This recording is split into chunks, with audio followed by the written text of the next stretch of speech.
This is Chapter 9. This is Section 9-4, recording number 1. Okay, so Section 9-4, we're going to test the differences between proportions. Many times, what we're really looking for is whether the rates or proportions or fractions, anything of that sort, whether the rates or fractions or what have you of one group is different from another group. The perfect example is in medical testing. If you are interested in whether a medication works or not, maybe what you're looking for is you take a group of people, you take two samples. One sample is your test group, one sample is your control group or your placebo group. So the test group gets the medication, the placebo group, the control group, does not get the medication, but they don't know that. They get a sugar pill or something harmless. And then at the end of the experiment, you measure something. If you're talking about a vaccine, maybe you want to know what percentage of the people got sick in each of the two groups after they were exposed to the virus. If you're talking about well, any number of things, and we'll see some examples here in a little bit. So that you don't care about the actual number. Nobody's going to say to you, well, how many people got sick? What they're interested in is what percentage of the people got sick. So if in the test group, if the group that got the vaccine, if 5% people got sick, and in the control group 25% of the people got sick, that's what you want to know. You don't care about the actual numbers as much as you care about the proportion. So that's what Section 9-4 is all about. Okay, so I want you to think back on the chapter that we dealt with intervals, and when we dealt with estimating an interval for proportions, you may recall that we talked about how we would always use the z-test because we always knew the standard deviation and the variance. And the reason we know it or knew it is because we know from the binomial theorem how to calculate that. So when you're talking about a proportion, it's kind of like a binomial experiment. You either get sick or you don't get sick. That's like flipping a coin. You get ahead or you don't get ahead. You get sick, you don't get sick. So it's a binomial experiment, and as a result, we're able to use the z-test. We don't have to use the t-test. Okay, so he gives examples here. I'll let you guys look at those yourself. This section is going to be very similar in some ways to the section that we had before talking about proportions and the confidence intervals. As before, the notation kind of gets in your way here, okay? So we got this p-hat business, okay? The p-hat is used to estimate the population proportion. The population proportion is denoted by p. Denoted means it's just labeled or specified by. So P by itself is the population proportion. P hat is the sample proportion. So just like before, if you recall, for us to estimate what P was, we calculated P hat, and we say that P hat is our point estimate. In order to get the interval estimate, what we did was we said, okay, the best estimate we can come up with as a point is the so-called point estimate. So what I'm going to do is I'm going to say the interval estimate is the point estimate plus or minus the margin of error. So that's how we did the intervals before. So now we're going to do something somewhat similar, and at least in terms of what all the notations refer to. Okay, the null hypothesis is typically going to be that the null hypothesis is that P1 is equal to P2. So what you're saying is, know what? There's no difference between these proportions or these population proportions. The people that, let's stick with the medication one. The people that take the medicine don't do any better than the people that take the sugar pill. So P1 is equal to P2. That's my null hypothesis. It's your job as a researcher to prove that the null hypothesis is false. So that's what this notation all comes from right here. Okay, another way of saying this is to say that P1 subtract P2 is equal to 0. Okay, All right. So I think all of these are pretty self-explanatory. Okay. He kind of goes through this. I'm not going to bother with that. It's kind of a little bit beyond the scope of our class. You're welcome to read it. We just need to be able to use the formulas for this class. So here's the formula. We're going to use the z-test. So the table that we use for z-test is still the same as before. And here's the z-test value. Here's the test value. And it's always going to be the same thing. Observed, take away expected, all of that over the standard error. Or, as I like to put it, in my very simplistic way, how surprised are you is on top and your yardstick is on the bottom. And the calculations are very straightforward. This is the observed value. Remember, we're looking for the deltas, right? So you have a proportion, a sample proportion, p hat 1, you have a sample proportion, p hat 2, and you're interested in the deltas. What's the difference between the guys that are cured versus the guys that are, or the guys that get the disease versus the guys that don't get the disease? That proportion. What's the difference between those two sets, right? They got the medicine, they got the placebo. What are those percentages? P1 hat, take away P2 hat. So that's the data, that's the random variable now, is the difference. The delta of the proportions is our new random variable that we're going to use. How different is that from the null hypothesis? The null hypothesis gives us the expected value.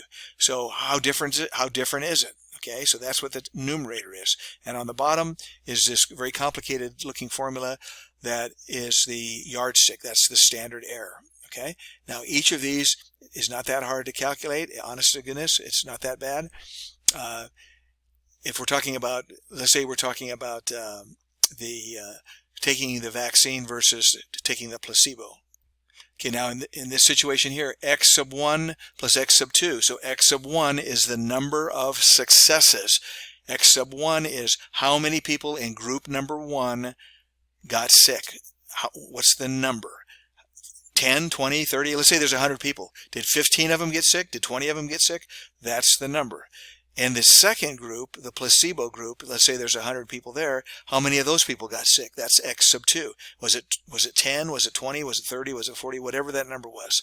And then on the bottom here, those are the numbers of data points that you have in each of the samples. So in group number 1, let's say you had 100, group number 2, maybe you had 80, whatever it happens to be, okay?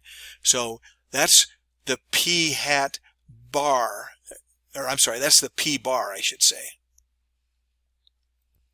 So the p bar is overall what's the number of successes, right? Now, it's not going to always add up to 1, right? Because, again, using the vaccine and the placebo, let's say there's 100 and plus 100, okay? So there's 200 in the numerator. Up here, maybe 20 people got sick. Over here, maybe 40 people got sick. So 20 plus 40 is 60. So 60 out of the 200, that's going to be your p bar. That's going to be what you're looking for, what the average of the proportion is. Okay, we do have some very reasonable requirements. The samples have to be random, of course. The sample data has to be independent. And then in order for this to work, NP has to be greater than or equal to 5, NQ has to be greater than 5, greater than or equal to 5. That's the same thing as we had before. And where that comes from is that in order for the normal distribution to represent or approximate the binomial distribution, these are the conditions: NP greater than or equal to 5 and NQ greater than or equal to 5. Okay. All right, so let's take an example here. An example always makes things more clear. Okay, so we have a nursing home study. 12 out of the 34 small nursing homes had a vaccination rate less than 80%. 17 out of 24 had a vaccination rate of less than 80%. So it's the binomial part is, are you less than or are you not less than? That's the binomial part. Okay, so the proportion of people, the proportion of nursing homes that had the vaccination rate of interest. The reason this gets confusing is because when you first look at this problem, you start thinking that this 80% has some particular value. It does not. You could just as easily say 12 out of 34 randomly selected small nursing homes are unionized. 17 out of 24 randomly selected are not unionized. I mean, this 80% has nothing to do with it. That just gives us what's the definition of our success. What characteristic are we looking for? Okay, so we're going to test this hypothesis as an alpha of 0.05. We want to know, is there or is there not a difference in the proportions of the nursing homes, small versus large, or are they all the same? So like, you know, unionized or not unionized, vaccinated, not vaccinated, you know, denominational or non-denominational, Jewish or Christian, you know, any number of things that you might be interested in, then that determines what it is that the characteristic is, and that determines whether it's a success or not a success. Okay, so here's the hypotheses. Critical values, we've done this a million times, so you should know that by now. Okay, so now comes the hard part, coming up with the test values. Okay, you got to get your p hat 1, p hat 2, p bar, and q bar, and then you plug into the formula. Okay, so remember, the success, so to speak, is having a vaccination rate of a certain amount. Okay, so X is counting the number of successes. In the first group, X sub 1 is 12, and then the N sub 1 is 34. You had 12 successes. 12 of them met the requirement, so to speak, or met the condition that you're interested in. And in this one, X sub 2 is 17. X sub 2 is 17 out of N sub 2, which is 24. So that's where this comes from here. 12 out of 34, 17 out of 24. I hope you're all taking my advice on this, and always make sure you can clearly define what the random variable is. It's just so helpful. So in this case, the random variable is the number of successes. Success is defined as meeting the criteria specified, which is a certain vaccination rate. It doesn't have to be vaccination rate. Could have just as easily been is or is you not unionized. Okay. All right, so in any event, that's where we come up with these numbers, okay? Number of successes over the number in the sample gives me my p hat, gives me a number. Same thing here, p hat 2, number of successes over the number of in the sample space gives me a number. The p hat, not p sub 1, but just plain up here is p sub 1. Here is just p. So it's p hat is kind of the average, the pooled average, you would call this, where you're pooling together all of the samples. You know, you got N1 plus N2, and then you have X1 and X2. These are all the successes over all of the possibilities. So it's 12 plus 17 over 34 plus 24 gives you a number. Then the Q hat is 1 subtract this, so that also gives me 0.5 just by coincidence. Do me a favor, write down the formula. After you write down the formula, you can plug in those numbers very easily. That gives you the test statistic. So you have the test statistic now, otherwise known as the test value. A lot of authors, this author I think calls it test value. Okay, so now we have our test value. We calculated our critical value, so we're good to go. By now, hopefully you had already drawn your cartoon. Okay, here's my cartoon. It has the critical values, the plus and minus 1.96. So plus 1.96, negative 1.96. So I drew that ahead of time before I even calculated the test value because I wanted to be honest. So now I calculate the test value, and this is where I end up, negative 270. Negative 2.70. Therefore, I reject the null hypothesis. There is enough evidence to reject the claim, to reject the null hypothesis, that there's no difference. That comes from right here. Our claim is that there's no difference. Okay, so we reject that. Okay, that's the end of this tape.